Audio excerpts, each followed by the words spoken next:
하느님이시요 사람이신 그리스도의 시 고운 내에 계신 예수께서 말씀하신다.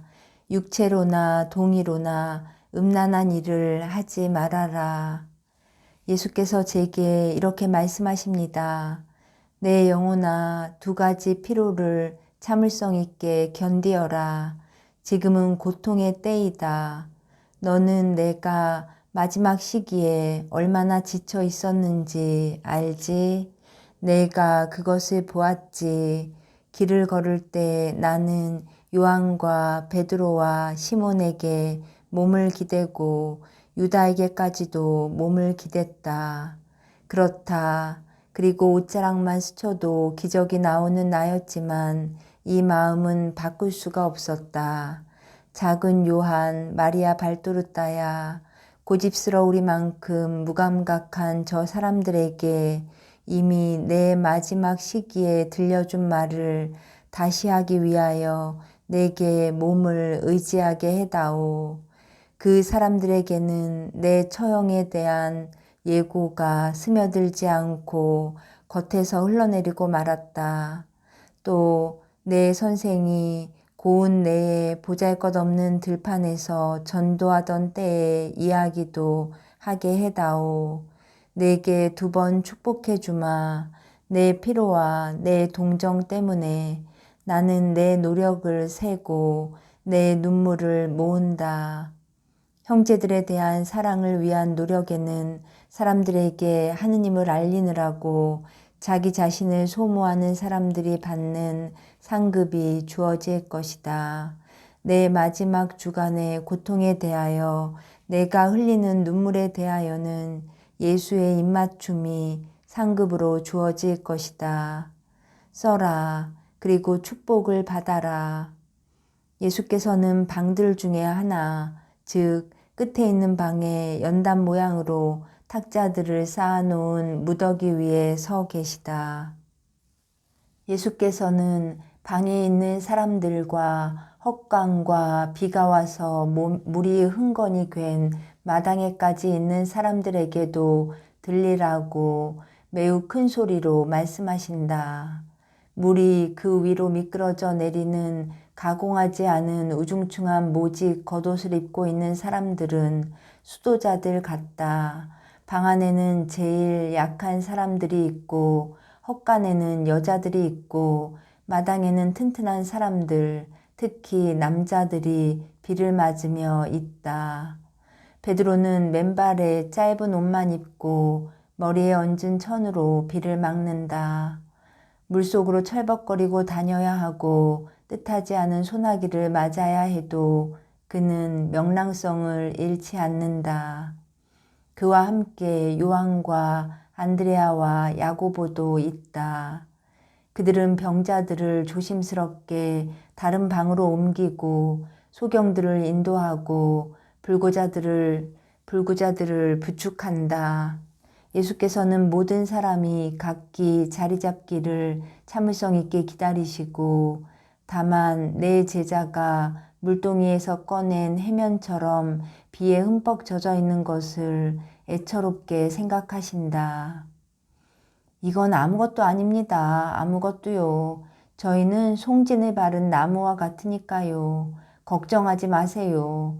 저희는 두 번째 세례를 받고 세례자는 하느님 자신이십니다. 하고 베드로가 유감스럽게 생각하시는 예수께 대답한다. 마침내 모든 사람이 자리를 잡았고 베드로는 마른 옷을 입으러 가도 되겠다고 생각한다.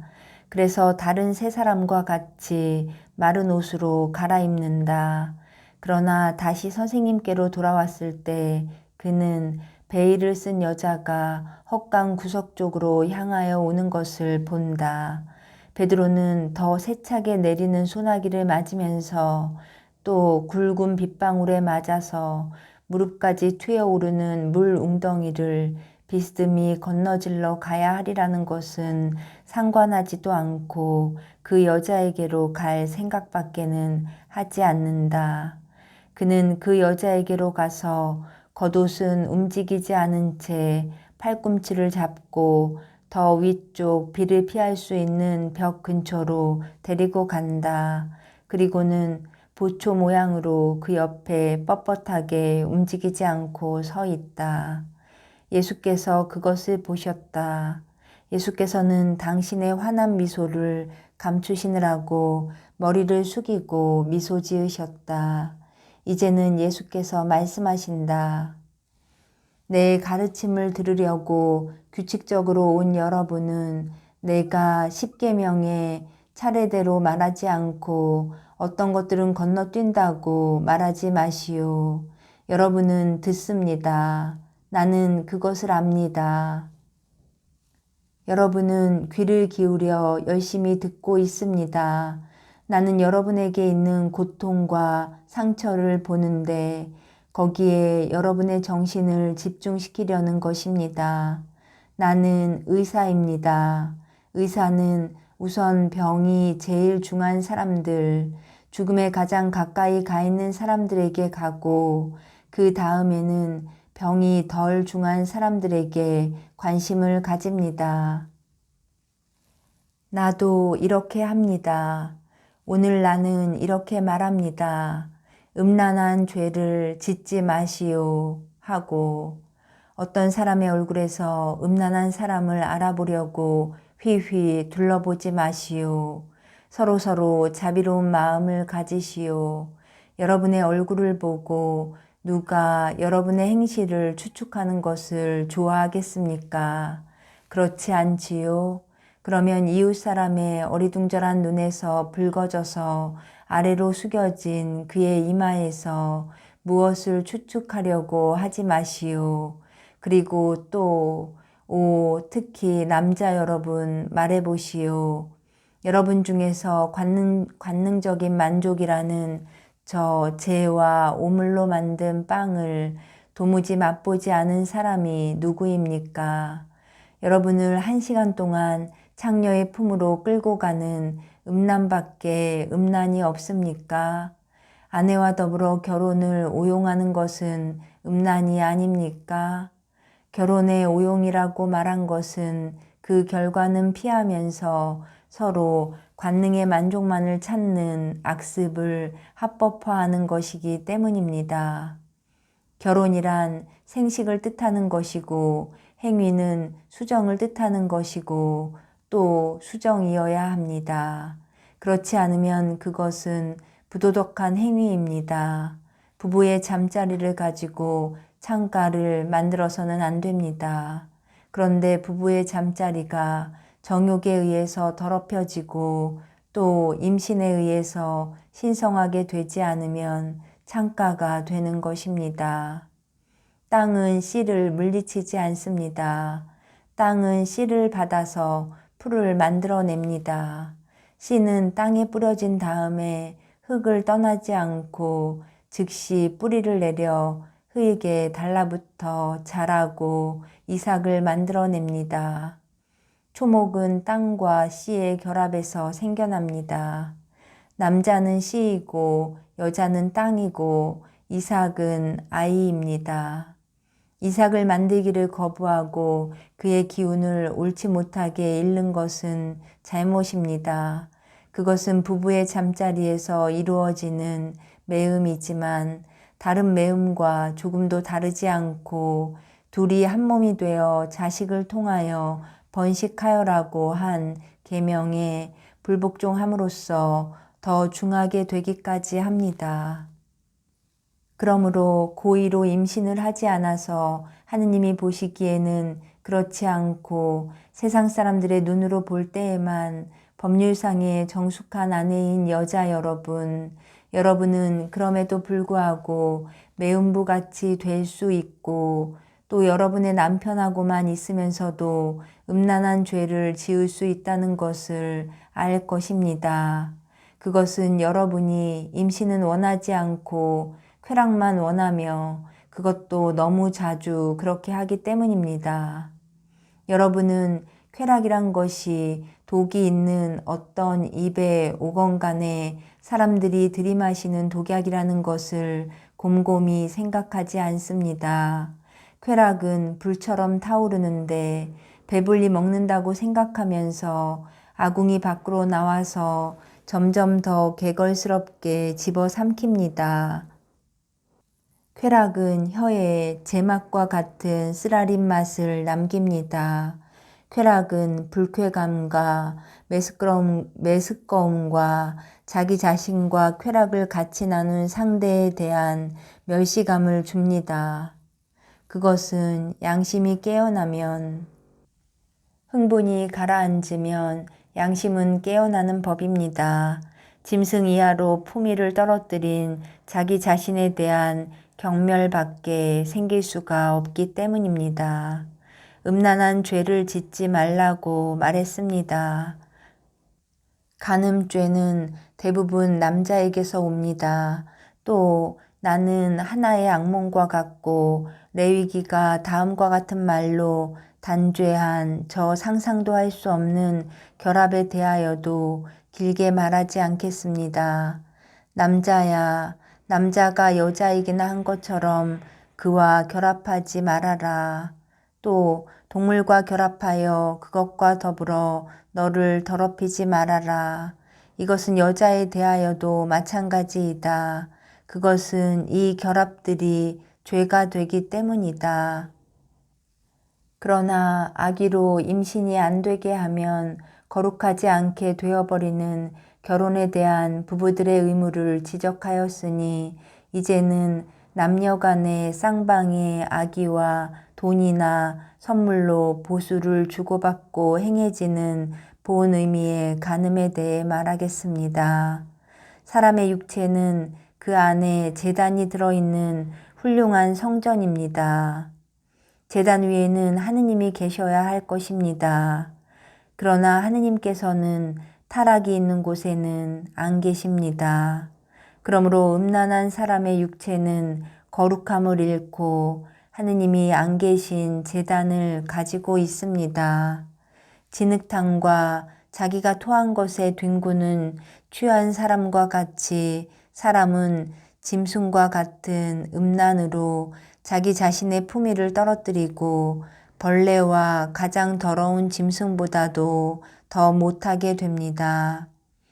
만일 여러분 가운데 밀이나 가축을 파는 것처럼 자기의 육체를 팔 정도로 타락한 사람이 있으면 거기에서 어떤 이익을 얻었는지 말해 보시오. 여러분의 마음을 손에 쥐고 그것을 살펴보고 그것에 질문을 하고 그 말을 듣고 그 상처와 그것을 부들부들 떨게 하는 고통을 보고 나서 말을 하고 내게 대답을 하시오. 깨끗하게 태어난 마음에 저 고통을 당해 마땅할 만큼 그 과일이 달콤하던가요? 깨끗하게 태어났는데 여러분이 더러운 육체 안에서 살도록 강요하고 음탕에 생명과 열을 주기 위하여 뛰도록 강요하고 악습으로 소모한 마음의 그 고통을 말입니다. 이거 보시오. 스스로 집에서 도망쳐 나왔거나 썩은 실과가 그 부재로 다른 아이들을 타락시키지 못하도록 쫓겨난 탕녀들, 실과가 그 부패로 다른 아이들을 타락시키지 못하도록 쫓겨난 탕녀들, 당신들은 엄마 하고 부르는 어린아이의 목소리를 들으면서 당신들의 어머니 생각을 하고 몰래 흐느껴 울지 않을 정도로 타락했습니까? 어쩌면 나는 내게 창피를 주는 아이를 낳았다고 생각할 수밖에 없는 고통 때문에 죽었을지도 모르는 어머니를 생각하고 말입니다. 아니, 백발로 인하여 존경받을 만하게 된 어떤 노인을 만날 때 당신들의 아버지의 백발에 진흙을 한 움큼 쥐어서 던지듯이 수치를 던지고 수치와 더불어 아버지의 고향 사람들의 업신여김을 던졌다는 생각을 하고 마음이 찢어지는 것 같은 느낌을 가지지 않았습니까? 아니, 어떤 아내의 행복이나 어떤 처녀의 순진함을 보고 또 당신들은 나는 이 모든 것을 포기했고 그것을 영영 다시 얻지 못하게 되었구나 하고 스스로 말해야 한다는 것을 생각할 때에 당신들은 후회가 창자를 쥐어짜는 것 같은 느낌을 가지지 않습니까?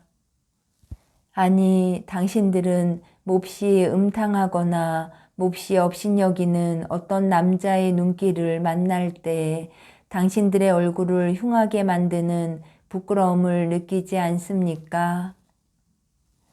아니, 아기의 입맞춤을 갈망하면서도 태어나기로 되어 있던 생명들을 당신들이 죽여서 귀찮은 짐과 쓸데없는 불편처럼 버리고 그것을 베었던 나무에서 떼어내어 두엄더미에 내던져서 이제는 그 어린 생명들이 살인자하고 부르짖기 때문에 감히 뽀뽀해라 하는 말을 못할 때에 당신들의 비참을 뼈저리게 느끼지 않습니까? 아니, 특히 당신들을 창조하시고 다음과 같은 것을 물으시려고 당신들을 기다리시는 최고 심판자를 생각할 때에 떨리지 않습니까?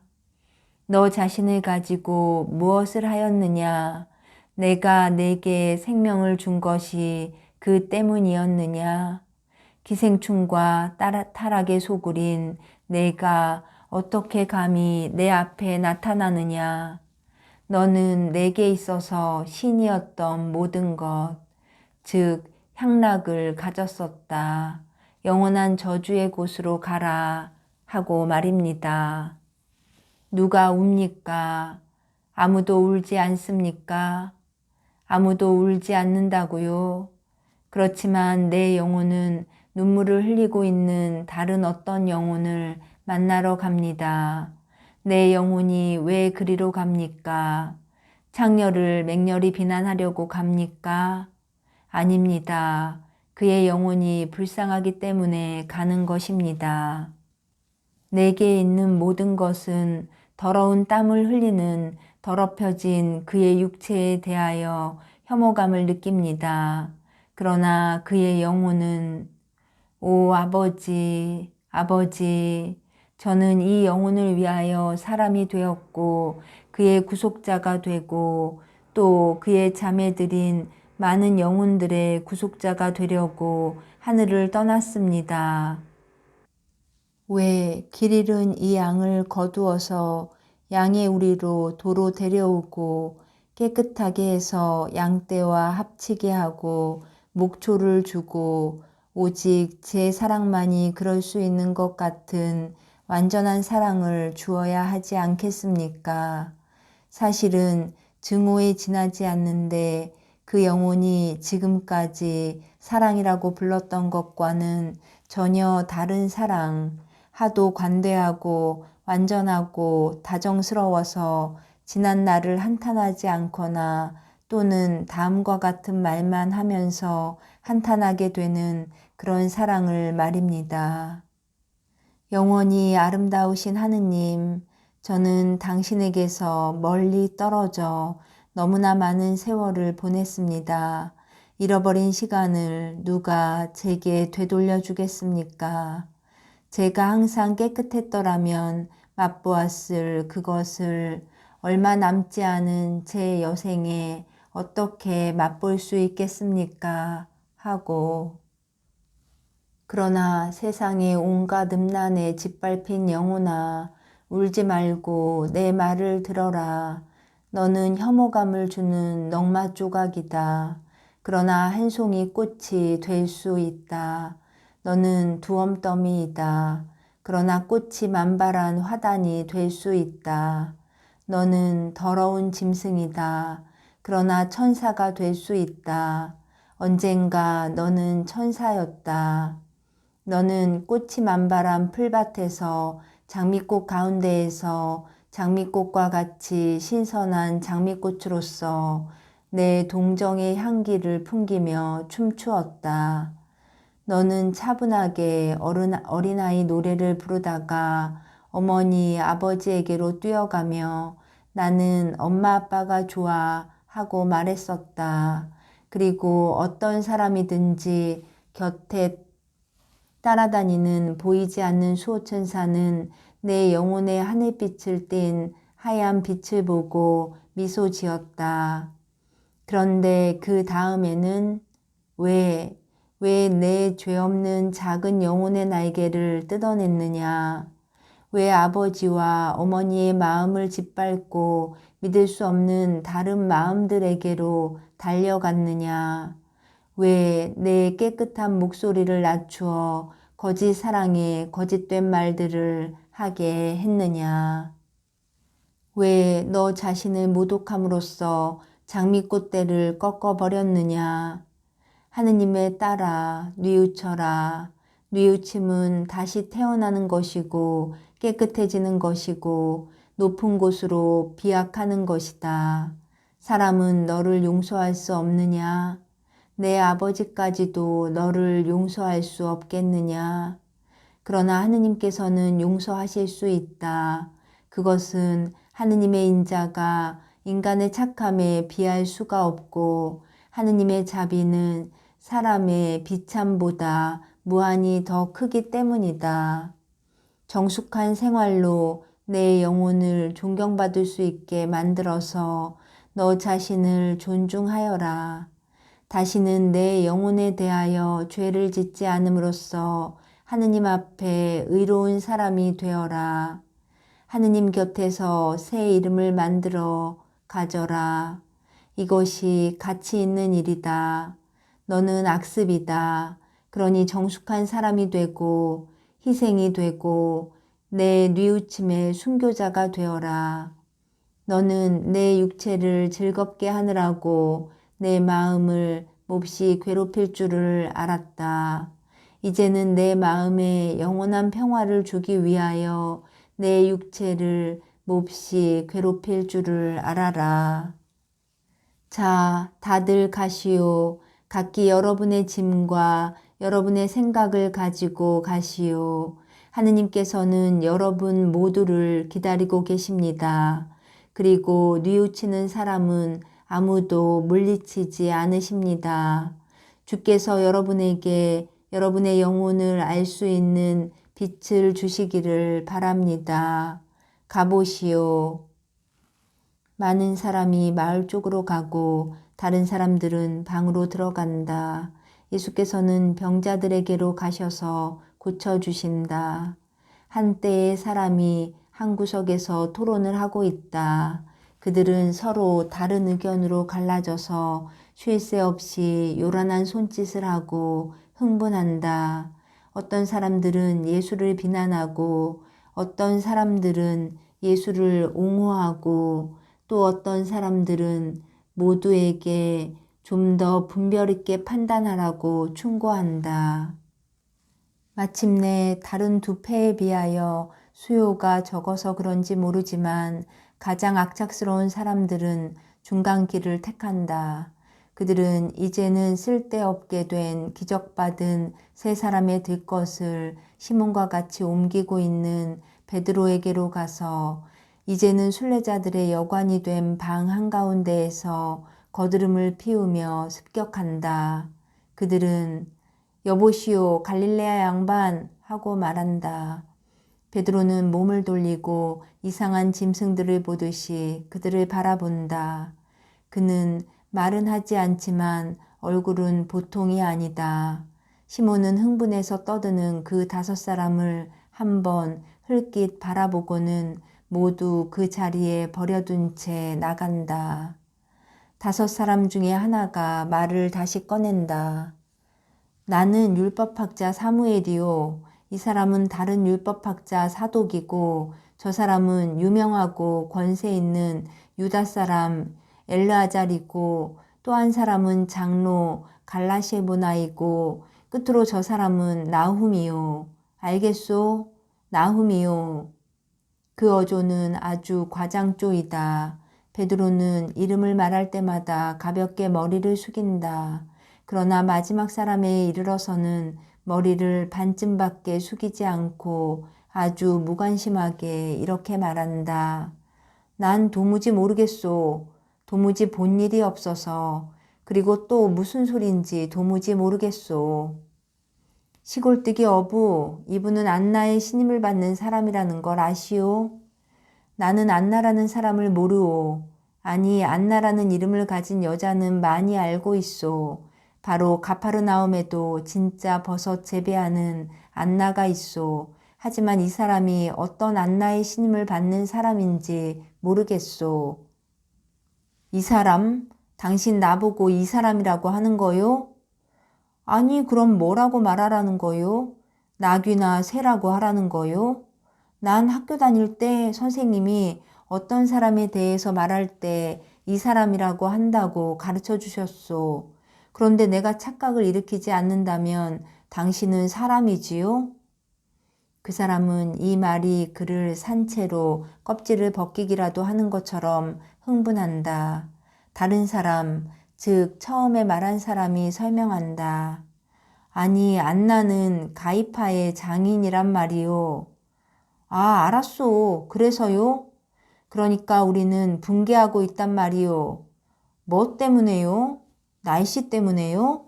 나도 그렇소. 내가 3번째나 옷을 갈아입었소. 그래서 이제는 마른 옷이 하나도 없소. 여보시오, 바보인 채 하지 마시오. 바보요? 이건 진실이요. 만일 당신들이 날씨 때문에 불만이 아니라면 무엇이 불만이요? 로마인들에 대해서요? 당신 선생에 대해서요. 거짓 예언자에 대해서. 이보시오, 사무엘 양반. 내 감정을 건드리지 않도록 조심하시오. 난 호수와 같단 말이오. 잔잔하다가도 눈 깜빡할 사이에 폭풍우가 인단 말이오. 말 조심하시오. 그러는 동안 제베데오와 알페오의 아들들이 들어왔고 그들과 같이 가리오 사람과 시몬도 들어왔다. 그들은 점점 더 목소리를 높이는 베드로에게 가까이 간다.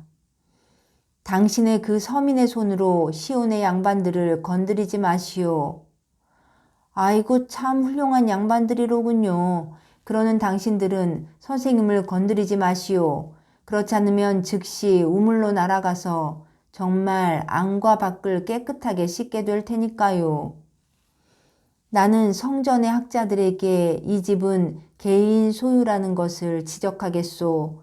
하고 시몬이 침착하게 말한다. 그리고 가룟 사람은 한술 더 뜬다. 그리고 선생님께서는 항상 남의 집을 존중하셨고 모든 집 중에서 첫째인 주인의 집을 더할 수 없이 존중하셨다는 걸 보증하오. 그러니까 선생님의 집도 똑같이 존중해야 하오. 엉큼한 벌레 같은 사람 닥치시오. 엉큼하다니 무엇이 엉큼하다는 거요? 당신들이 내게 혐오감을 일으켰소. 그래서 혐오감이 없는 곳으로 온 거요. 당신들과 같이 있은 것으로 인해서 내가 완전히 타락하지 않았으면 좋겠소. 요컨대 당신들이 원하는 것이 뭐요? 하고 알페오의 야고보가 무뚝뚝하게 묻는다. 당신은 또 누구요? 나는 알페오의 아들 야고보요. 알페오의 아버지는 야곱, 야곱의 아버지는 마탄, 마탄의 아버지는 엘르아잘, 그리고 당신이 원한다면 우리의 첫 조상인 다윗 왕에 이르기까지 내 모든 조상의 이름을 대겠소. 그리고 나는 메시아의 사촌이요. 만일 당신 같은 귀하신 몸이 가물리엘과 가이파보다도 하느님을 더 잘 아는 성실한 이스라엘 사람과 말하는 것이 불쾌하다면 왕족인 조상과 유다 가문에 대해서 나하고 말 좀 합시다. 자, 말하시오. 당신의 친척이고 선생인 사람은 창녀들이 따라다니게 하오. 베일을 쓴 여자도 그중 한 사람이요. 나는 그 여자가 금을 팔 때 보았소. 그리고 누군지 알아보았소. 그 여자는 슈암마이의 정부인데 지금은 그 남자를 떠났소. 이것이 당신 친척에게 불명예가 된단 말이요. 누구의 정부요? 율법 박사 슈암마이의 정부요? 그럼 그 여자는 다 늙은 할망구겠구려. 그러니까 위험이 없소 하고 가룟 사람이 희롱조로 말한다. 미치광이 입 닥쳐 헤로데의 총신 엘키의 슈얀마이 말이오. 저런 그러니까 이제는 그 여자가 총신을 좋아하지 않는단 말이군요. 그 여자가 그의 전부였단 말이지요. 당신이 아니고. 그럼 왜 당신이 걱정을 하는 거요? 하고 가룟 사람이 아주 빈정거리는 토로 말한다. 여보시오, 당신은 밀정 노릇을 해서 체면이 깎인다고 생각하지 않으시오? 하고 알페오의 유다가 묻는다. 죄를 짓기 위해 넘어지는 사람의 명예가 손상되지 죄인을 다시 일으키려고 애쓰는 사람의 명예가 떨어지지는 않는다고 생각하지 않으시오? 내 선생님이고 형님인 분이 말을 해서 그 목소리가 시온의 탕아들 독설로 더럽혀진 귀에까지 이르게 한다고 해서 그분에게 무슨 불명예가 온단 말이오? 그의 목소리? 당신의 선생이고 사촌인 사람은 나이가 30살이요. 그리고 다른 사람들보다 더 위선자일 뿐이요. 그런데 당신들 모두는 밤에는 귀머거리처럼 자고 있소. 이 뻔뻔스러운 뱀 같은 놈, 썩 나가라. 그러지 않으면 목을 조를 테다. 하고 베드로가 소리를 지르니 야고보와 요한이 같이 소리를 지른다. 그러는 동안 시몬은 그저 이렇게만 말한다. 염치도 없구먼. 당신의 위선이 너무 커서 튀어나오고 넘쳐 흐르오. 그리고 당신은 콸태충같이 깨끗한 꽃에 점액을 내뿜고 있소. 썩 나가시오. 그리고 사람이 되시오. 왜냐하면 지금 당장은 당신이 점액에 지나지 않기 때문이요. 사무엘, 나는 당신을 알아보겠소. 당신의 마음은 여전히 변하지 않았소. 하느님께서 당신을 용서하실 것이요. 그러나 내 앞에서 썩 나가시오. 그러나 가룟 사람이 알페오의 야고보와 같이 괄괄한 베드로를 말리고 있는 동안 유다 타데오가 개입한다. 그의 거동은 그 어느 때보다도 그의 사촌과 더 비슷하고 그의 눈길에는 똑같은 파란 불꽃이 서려 있어 그의 태도는 두려운 마음을 일으키게 한다. 그는 천둥 같은 소리로 외친다. 무죄한 사람의 명예를 손상하려고 하는 사람은 자기 자신의 명예를 손상하오. 눈과 혀를 하느님께서는 거룩한 행동을 하라고 만드셨소. 그런데 중상하는 사람은 눈과 혀에 나쁜 행동을 하게 함으로써 그것들의 신성을 더럽히고 품위를 떨어뜨리오. 나는 당신의 백발에 대한 나쁜 행위로 나 자신을 더럽히지는 않겠소. 그러나 악인들은 청렴한 사람을 미워하고 어리석은 사람은 자기의 본심을 드러낸다는 것을 깊이 생각하지도 못하고 그의 악의를 쏟아놓는다는 것을 기억하시오. 어두움 속에서 사는 사람은 꽃핀 나뭇가지를 뱀과 바꾸오. 그러나 빛 속에 사는 사람은 사물을 있는 그대로 보고 누가 그것을 공경하면 정의에 대한 사랑으로 그것들을 옹호하오. 우리는 빛 속에서 살고 있소. 우리는 빛의 아들들의 순결하고 아름다운 세계의 사람들이고 우리의 지도자는 여자도 죄도 모르는 성인이시오. 우리는 선생님을 따르고 그분의 적과 대항해서 그분을 옹호하오. 그러나 우리는 이 적들에 대하여 선생님의 가르치심을 따라 증오심을 가지지 않고 오히려 그들을 위해서 기도하오. 노인장, 원숙한 경지에 이른 젊은이의 충고를 들으시오. 이 젊은이는 영원한 지혜가 경솔한 말을 하지 말라고 가르치시고 선행에 있어서 쓸모없는 사람이 되지 말라고 가르치셨기 때문에 원숙한 경지에 이르렀소. 가서 당신을 보낸 사람에게 하느님께서는 신성이 모독된 모리아산의 집에 계시지 않고 이 초라한 집에서 당신 영광 중에 계신다고 보고하시오. 잘 가시오.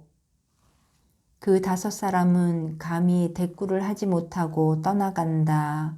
제자들은 서로 의논한다. 아직 병이 나은 병자들과 같이 계시는 예수께 이 말씀을 드려야 하는가? 말씀을 들으는 것이 더 낫다. 그들은 예수께로 가서 부르고 그 말씀을 드린다. 예수께서는 조용히 미소 지으시며 대답하신다. 너희들이 옹호해 주어서 고맙다. 그러나 어쩌겠느냐. 누구나 제가 가진 것을 주는 법이니. 그렇지만 그들의 말에도 일리가 있습니다. 보라는 눈이라 많은 사람이 봅니다. 그 여자는 항상 개처럼 문 옆에 있습니다. 그 여자는 선생님께 해를 끼칩니다. 하고 여러 제자가 말한다. 그 여자를 그냥 내버려 두어라. 내 머리를 칠 돌은 그 여자가 아니다. 그리고 그 여자가 구원을 받으면 내 기쁨은 이 모든 비난에 대한 충분한 보상이 될 것이다. 이 온화한 대답과 함께 모든 것이 끝난다.